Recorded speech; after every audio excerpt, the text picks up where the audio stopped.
Hello, my name is Richard Correa, and I will be debating why the United States federal government should heavily regulate internet pornography.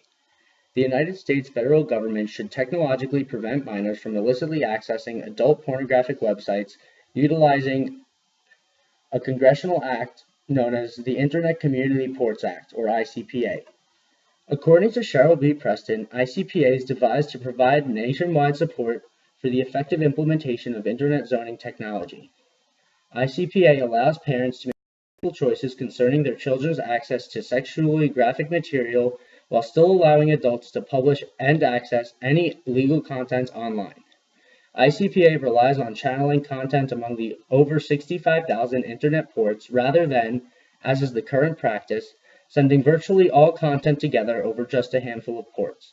ICPA does not prevent any willing adult from speaking or hearing any legal speech.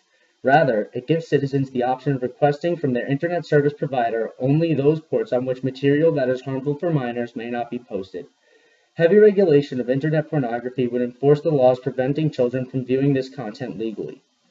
Implementation of heavy internet pornography by the United States federal government would prove successful in protecting children by eliminating the availability of adult materials that adversely affect our nation's youth population. In Exposure to Internet Pornography Among Children and Adolescents, a national survey, Dr. Michelle Ibarra says that estimates suggest that up to 90% or more youth between 12 and 18 years have access to the internet. Concern has been raised that increased accessibility may lead to a rise in pornography seeking among children and adolescents due to the countless different adult sites that exist online.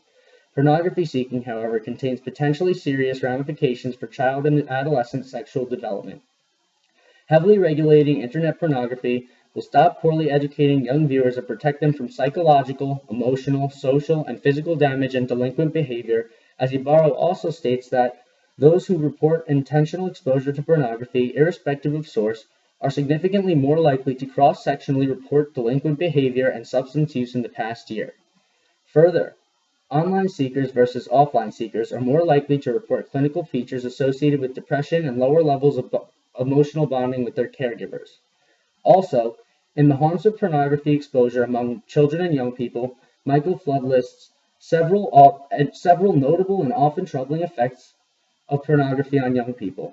Flood says that particularly among younger children, exposure to pornography may be both upsetting and disturbing.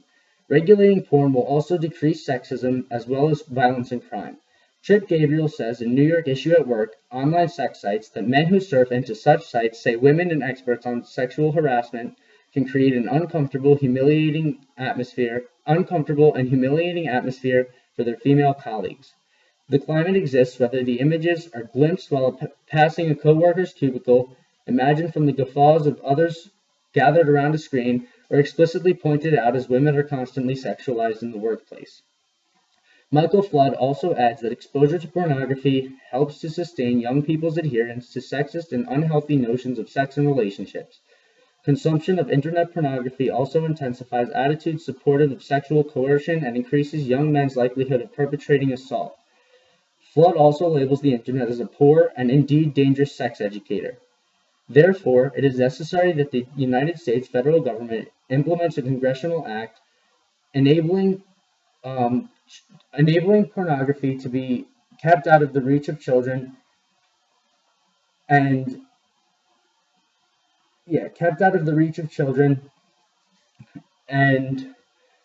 allow the United States to allow United States society to benefit greatly.